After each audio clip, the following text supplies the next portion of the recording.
Effectivement, c'est un réel plaisir de voir évoluer tous ces jeunes-là, de les voir monter, de les voir franchir le dernier palier, puisque c'est souvent la dernière marche qui est capitale, celle où on bascule dans le secteur professionnel. Comme je leur dis souvent, le but, c'est que vous jouiez à votre meilleur niveau. Alors, certains, ça sera le top 14, d'autres, ça sera la Pro D2, d'autres, ça sera malheureusement en dessous. Et voilà, après, je veux dire, c'est de les voir éclore et de les voir évoluer de la meilleure façon possible. Depuis cette arrivée donc, du Super 7 et de l'instauration du rugby à 7, ça a permis évidemment de développer nos jeunes. Puis nous, en plus, au stade, on a quand même des effectifs relativement jeunes, puisque là, quand on regarde sur les effectifs espoirs, j'ai 5 2005, 3 ou 4 2004 sur un effectif de 15. C'est de très très jeunes joueurs qui ont été champions de France Crabos l'an dernier avec des équipes jeunes, mais qui bataillent aujourd'hui contre ce qui se fait de mieux dans le monde quand on voit les équipes que l'on rencontre. Physique, mental, technique, tactique, tous ces secteurs-là sont exacerbés sur le 7, sur le 7. Et donc le fait de le vivre et de le répéter sur des petites phases de jeu à effectif réduit, font qu'à un moment donné, il y a une répétition de gestes qu'on n'a pas à 15.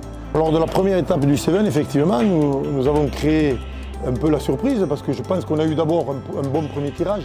On est tombé sur une équipe qui est similaire un peu à la nôtre avec des jeunes joueurs aussi. On n'a pas pris un gros d'entrée, ce qui nous a permis de basculer de 1 à 8. Donc on est déjà classé de 1 à 8, alors que quand on perd le premier match, on bascule de 9 à 16. Donc c'est un peu aléatoire et là pour le dernier, n'en parlons pas puisque le dernier, on prend ce qui se fait de mieux, l'équipe de Pau, à Pau en plus, donc ça sera très compliqué.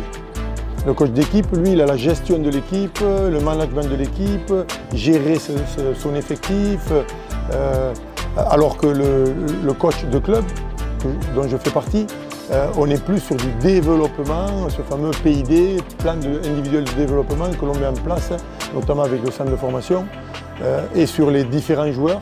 Donc essayer de les amener à leur meilleur niveau et de leur optimiser leur niveau de performance. Donc effectivement, je suis partie prenante de ces jeunes et de cette formation, mais aujourd'hui, il faut souligner quand même que le travail est fait du bas jusqu'en haut, en passant encore une fois par l'association, le centre de formation et le secteur professionnel.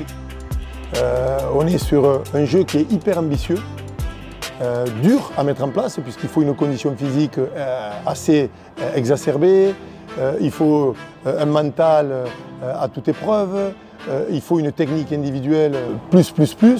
C'est notre patte, Je veux dire, c'est notre patte et on ne peut pas déroger sur cette patte-là. Je veux dire, c'est ce qui nous fait plaisir, c'est ce qui nous permet de voir du beau jeu, c'est ce qui nous permet d'enchaîner nos matchs. Et c'est vrai qu'on est à fond sur le jeu de mouvement. Et on restera toujours sur cette triptyque vitesse, initiative, adaptation. Ça, c'est la triptyque Stade Toulousain qu'il faut garder des tout petits au niveau de l'école de rugby jusqu'au plus haut.